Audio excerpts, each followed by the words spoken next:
solving beam problems. Okay.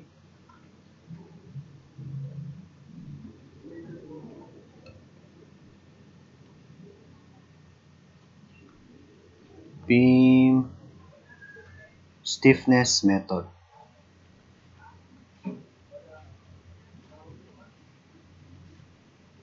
The stiffness matrix of a beam is this. Okay. It's also a 4 by 4 matrix. Okay. So EI over L cube, then the matrix is this. Basically, the matrix corresponds to degrees of freedom at here for a vertical displacement and the rotational displacement. So that's just the 2 degrees of freedom that we are considering in this stiffness matrix. Okay. Note that we are neglecting the axial deformation. Okay, so we're just assuming that on this problem, the beam has no axial displacement. Okay, but rather only vertical displacement and rotational. So still 2 degrees of freedom per node. Since a beam has two nodes, therefore the stiffness matrix is 4 by 4. Okay. Then this is the problem. Again, this is an indeterminate beam problem. Okay. And similar to what we did in axial problem, let's number the nodes, the joint. Okay. So I have here node or joint 1, joint 2, joint 3, joint 4. Okay. And also this is member 1, member 2, member 3. And this is the given material property. 200 gigapascal, and for sure this is again steel, and inertia is given as 108 times 10 raised to 6 millimeters to the fourth. Okay, so let's dissect the per member degrees of freedom. So I have here member 1, member 2, and member 3. Now since this is joint 1, this corresponds to degrees of freedom 1 and 2. Okay. This is joint 2. This corresponds to degrees of freedom 3 and 4. Then so on and so forth. 5, 6, 7, 8. Okay. Then lay down the corresponding stiffness matrix. For K1, therefore, my coding will be 1, 2, 3, 4. Right? 1, 2, 3, 4. For K2, my coding will be 3, 4, 5, 6. Remember, this is 1, this is 2, this is 3. So 3, 4, 5, 6. Okay? Then for member 3, 5, 6, 7, 8. 5, 6, 7, 8. Okay, gets? Okay. So after getting the stiffness matrix for each member, we will now define or get the S matrix or structure stiffness matrix, which is dependent on the number of unrestrained nodes, right? Similar to axial member truss problem. So in this problem, what is the displacement? How many unknown displacements do we have? Okay. So I redraw this problem here. Okay. So fix on the left and right ends, and I have a roller support uh, inside, which is capable to rotate, right? Because I only have vertical restraint in a roller support, right? Therefore, this node or this joint here can rotate. Okay. Therefore, we have how many rotation? 1, 2, which corresponds to degrees of freedom 4 and 6. Okay, so our S will be 4 and 6 because we have two unknown displacements. Okay, because everything is restrained on a vertical displacement. Okay, we only have 2 degrees of freedom. Yeah, so this will be our S. Okay, so if I rewrite the formula for truss, this is the one we're using. P equals SD. So basically, we now know S supposedly, and how about P? P is the force vector, right? But on our truss problem, remember, our problem on the truss before, they are acting on what? On the joint, right? They are acting on the joint. This problem, they're acting on the joint. In beam, it's not the case, no? The forces are not acting on our joints. Okay? So we now rewrite this formula with this. P minus PF equals SD. PF will be the fixed end forces. Okay? Okay, and then PF is the fixed end forces, okay, which is QF1 and QF2. You will just get or extract all the fixed end forces corresponding to the degrees of freedom. Okay, so I believe you know the fixed end forces from undergrad, right? Or in other terms, the fixed end moment or fixed end reaction. Okay, for example, remember what's the fixed end moment of fix in moment distribution method? Remember that is WL squared over 12, right? So that is the fixed end moment. Okay, and if you have a uniformly loaded, okay, and how about the reaction of that? So reaction is WL over 2, which is basically this one. And your fixed end moment is basically this, right? For example, on our problem, the given W is 37.5. What is the fixed end forces of beam 3? Okay, so assume beam 3 is like this because we're getting fixed end forces. Yeah. So what is the fixed end forces? So our fixed end forces there is the reaction plus the moment, right? Okay. So for first the reaction, simply WL over 2. So 37.5 times 4 over 2 is 75. Okay? 75. Now for the moment, WL squared over 12, 37.5 times 4 square over 12 is 50 kilonewton meter. So this is 50 and this is 75. Okay? This one. Okay? And since symmetrical, therefore our corresponding forces on degrees of freedom 7 and 8 is also 75 and 50. Take note, this is negative 50. Okay? Negative because it's on the other, it's acting clockwise. So negative 50 kilonewton meter. Okay?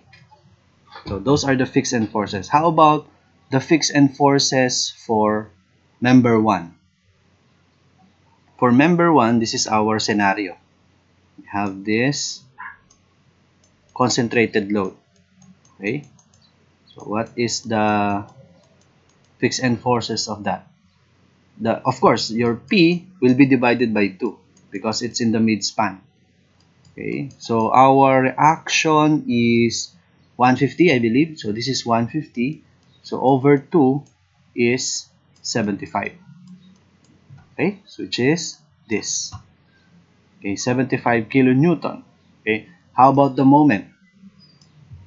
The moment for me, I'm using PAB square over L square.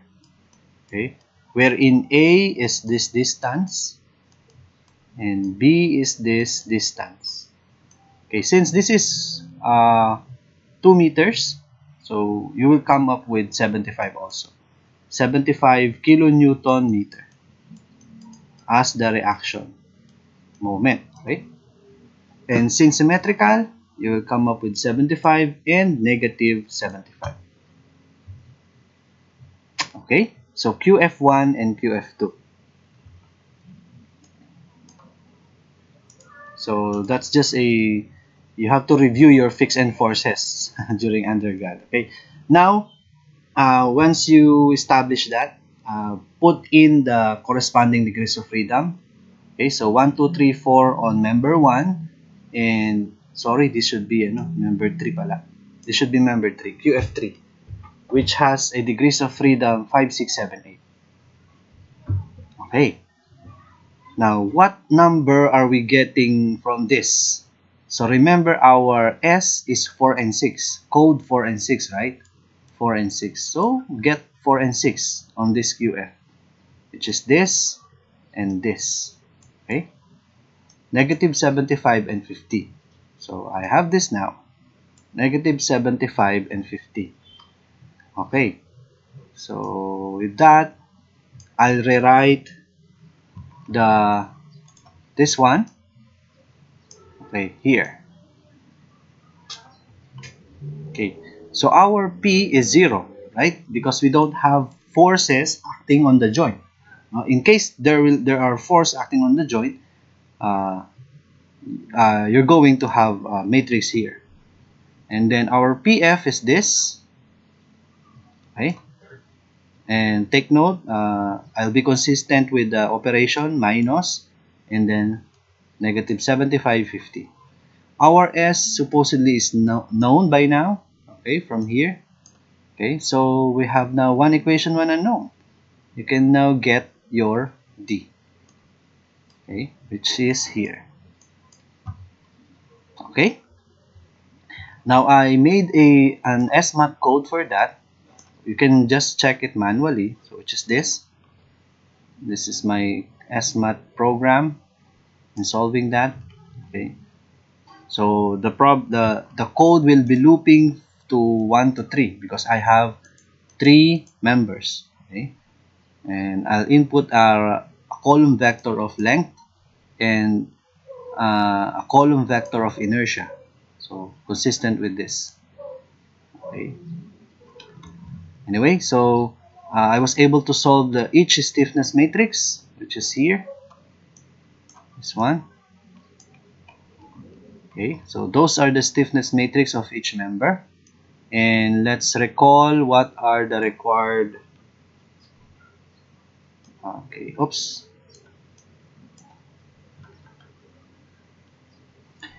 Remember, this is code 1, 2, 3, 4. So 1, 2, 3, 4. This one is 3, 4, 5, 6. 3, 4, 5, 6.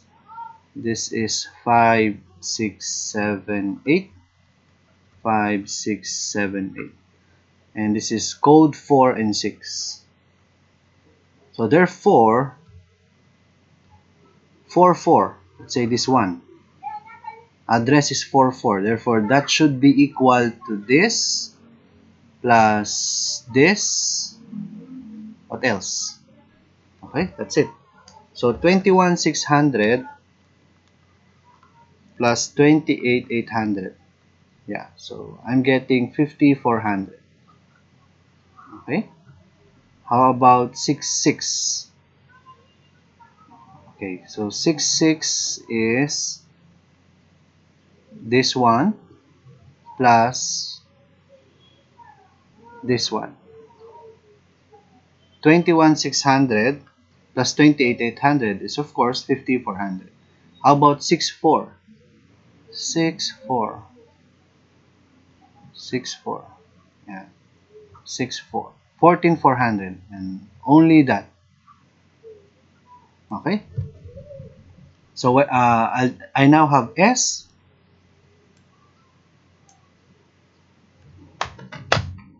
Okay. So I now have S. I can now get my D. So from uh, negative PF equals ST. Right? You have P minus PF is equal to ST. I know this. I have this, and I also know S, find the inverse of this, and multiply with this. So D is equal to S inverse P minus PF. And you will get this. Okay? And this is in radian because remember our unknown displacements are rotation, right? So they are in radian. Okay? Radian.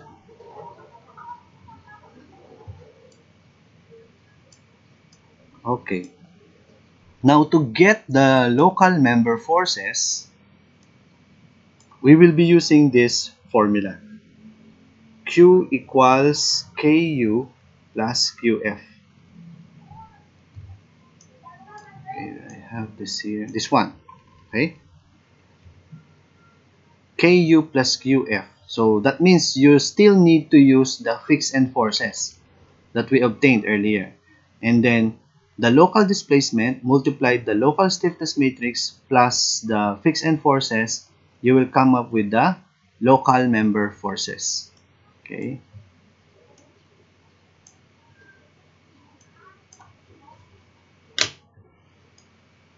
Okay, how's that? So I'll set up the displacements. So this is the displacement, and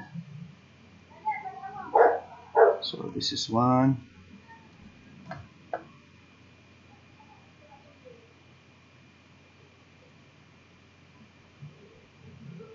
Okay, for U1, so this is member 1, member 2, member 3. Okay, and then so this is 1, 2, 3, 4, right? This is 3, 4, 5, 6. Then 5, 6, 7, 8. Okay? Consistent with the coding.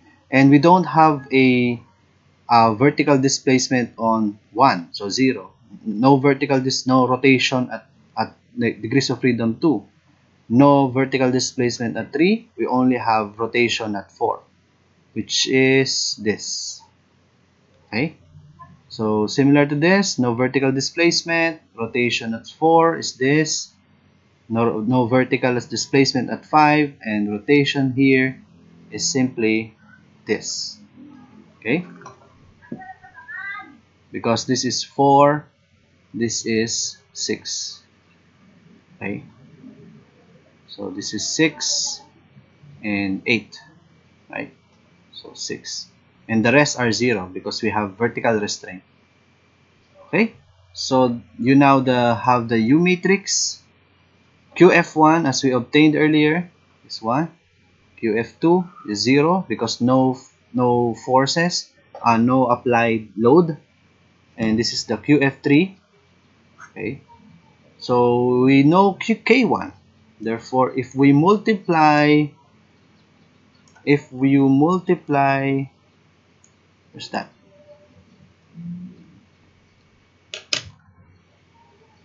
If you multiply this local stiffness matrix times this U1 plus this vector, you will come up with this. Right? Because this is K1 times U1 plus QF1. Okay? So Q2, where is K2 pala? So K2 times U2 plus QF2, you will get this. Okay, so these are the member end forces. Okay, so if I will interpret that,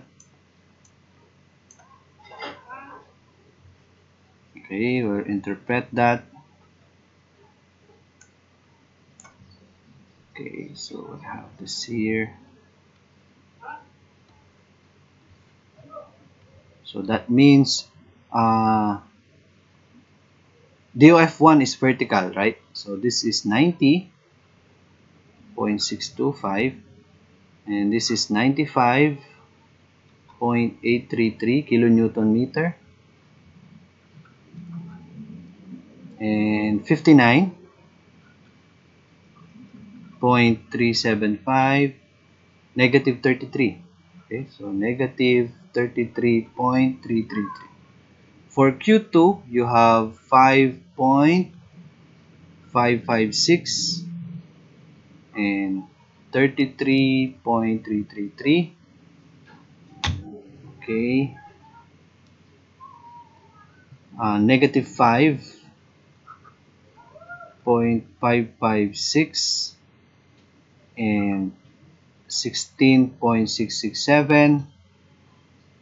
Here 62.5, and then this one is 16.667. This is 87.5, 66.667. Okay, that's how you're going to interpret that, which is, as you check in STAAD, so this is the result. Okay, there. Okay,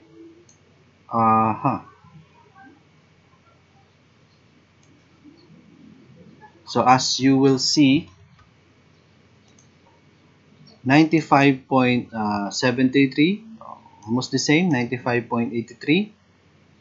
End moment, negative 33. Okay, 33. Okay, for member 2, 33. Okay, 33. And moment, 16. Okay, 16. And then 16 again. And then 66. This one. Okay, so the same. So if you plot that,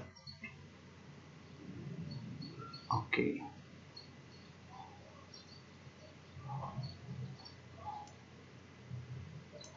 How about the reaction? Get the reaction.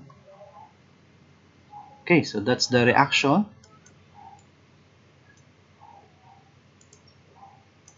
Oops. There.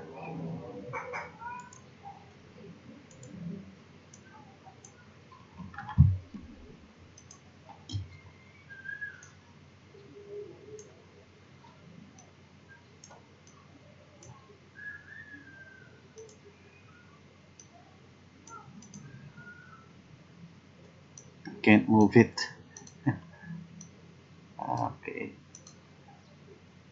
I think I need to. There.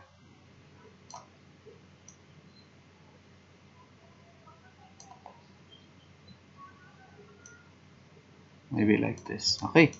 So 90 point. Zoom in. Yeah. So 90.589, almost the same. 90.625. 64.957. So add this two. 59 plus 5 is 64. So you'll get the same. 56.997. So 62.5 minus 5.556 is 56. Okay. And finally 87.5. So you come up with the same. Okay, so that's it. So how do I do that in STAAD? Since the given is inertia, okay, so elasticity is 200. I only use the default steel in STAAD. And then given is inertia, 108 times 10 raised to 6. I assume a width of 300 and then find out the h. So bh cube over 12. So I'll get 162.86506 millimeters. Okay, which is this properties. That's why, okay, 162.865 millimeters and 300 mm. Okay, and of course material is steel. Then for the loading, okay, the 150 and the 37.5. Okay, and then for the supports, fix here, and to model the roller, fix butt. because our only restraint is Fy. Okay, the rest are released. So you don't have Fx, Fc, and of course moment. Okay, you only have Fy.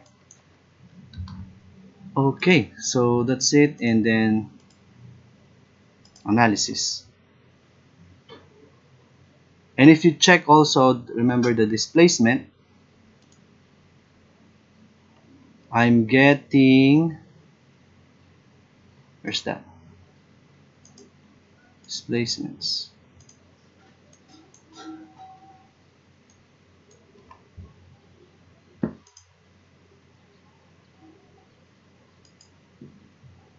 So how is the displacement curve? Okay, something like this. Okay,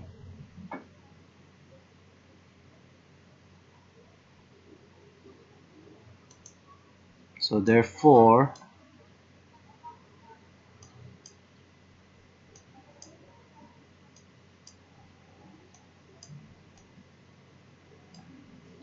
so we are displacing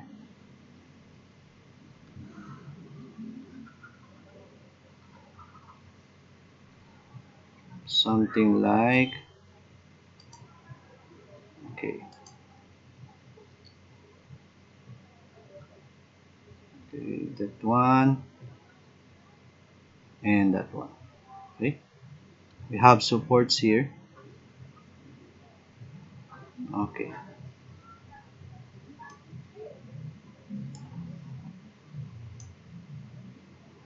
so if I draw the moment diagram, a stud has a different convention in moment diagram. Okay, so this is the curvature of the continuous beam, and if we draw the shear diagram, we'll come up with this, and the moment diagram is this, right? Because this is a concentrated load, so 0 degree. Okay,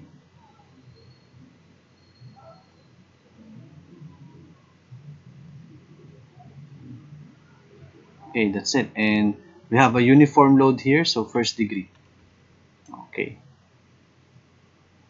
and then this is a moment diagram, and to be consistent with the curvature, okay, or the deflection curve, so if this is negative moment, you will undergo tension on the top fiber. Negative moment again, tension on the top fiber, negative tension, negative tension on the top fiber, tension, negative moment, tension on the top fiber. So I guess you're familiar with this already. So tension compression. Whereas if you have positive here, so you have compression on the top fiber, tension on the bottom fiber. Okay, so similar case here, tension compression, positive here, compression, tension. But maybe this one is uh, very notable because since we have a negative moment all throughout the span, therefore this tension is existing or is present on the top fiber along the span. Therefore, it signifies that the deflection curve is all tension on the top fiber, which is something like this. It causes tension on the top fiber. Okay. Unlike these two end spans here, you have compression on the top fiber, which is this. Okay. So if you magnify this, you will come up with this. Sorry, this one. Come up with this. Okay, this one should be here. Okay. So with that, we're able to manually solve a continuous beam statically indeterminate using stiffness method, consistent with our software. Okay.